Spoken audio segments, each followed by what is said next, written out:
you said that your top priority is public safety. What do you think, as a candidate, your strengths are? I mean, if it's public safety, or is it something else given your background? Well, I like to think outside the box. One of the things that I thought about when I was listening to the citizens out in Corbett a few weeks ago talk about their problems, and they have one officer covering 200 square miles out there, and they want to know why they don't have better service for their increased taxes. And somebody said, I'm about ready to buy a gun. Well, I'm thinking to myself, go for it. You know, get some training, find out when you can and can't shoot somebody, learn some gun safety, and do it. Because if criminals thought every house had a gun, they're going to be real hesitant to go break it in. What I would like to see happen is more citizen-oriented gun training. I know that's not politically correct. There's more vocal gun grabbers out there than there is people with common sense. That's all I have to say. I've never heard of a woman getting raped with a gun in her hand. And I'm all for creating programs that deal with gun safety, and when you can and can't use a gun for self-defense or use of deadly force.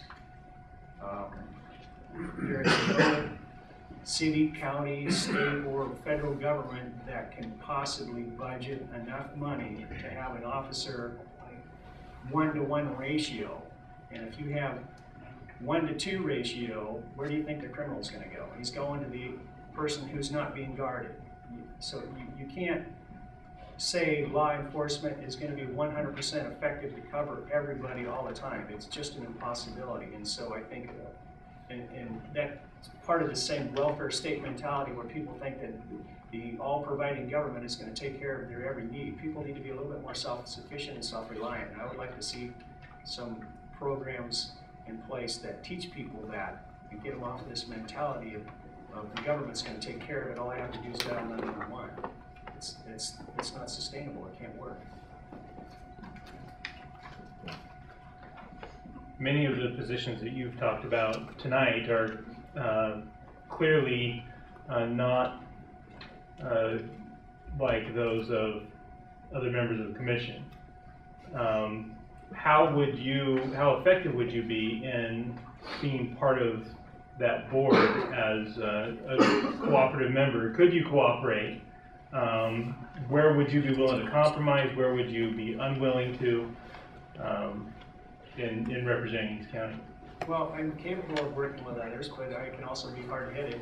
I'm never going to say yes to hurting anything that has anything to do with law enforcement. That's where I'm going to draw the line. Other areas, you can't compromise. I don't like to compromise. I've always used the scenario of if a thief comes up and sticks a gun in your face and says, give me your wallet, and you talk him out of letting you keep a couple of credit cards and maybe half of the cash that's in there, you compromise and maybe he walks away happy, but you just lost half of your stuff.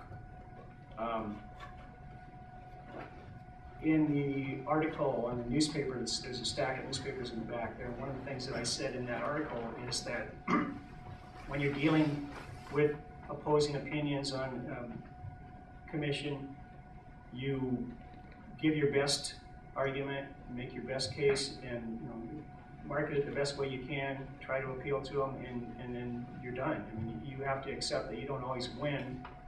I'm not much of a compromiser. I could be.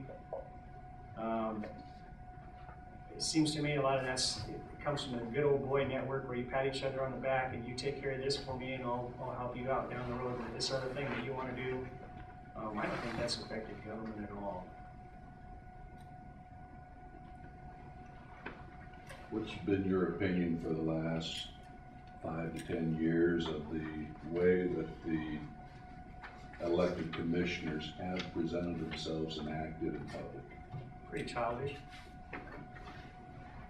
Everywhere I go, when I talk to people about running for this position, they say, oh man, you got to deal with the mean girls. No, they're gone. I'll be gone. Lucky me, I feel really sorry for Lonnie. He's been in a tough position for 8 years.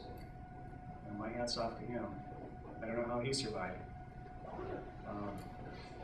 I'm hoping that we're gonna have, well, I know we're gonna have completely new people. The only ones with experience at all are gonna be Jeff and Ted, and they've only been there a year. So I'm hoping that the people that go in the other districts are gonna be naive enough, maybe is, I don't know if that's the right word or not, but willing to learn, willing to play together nicely.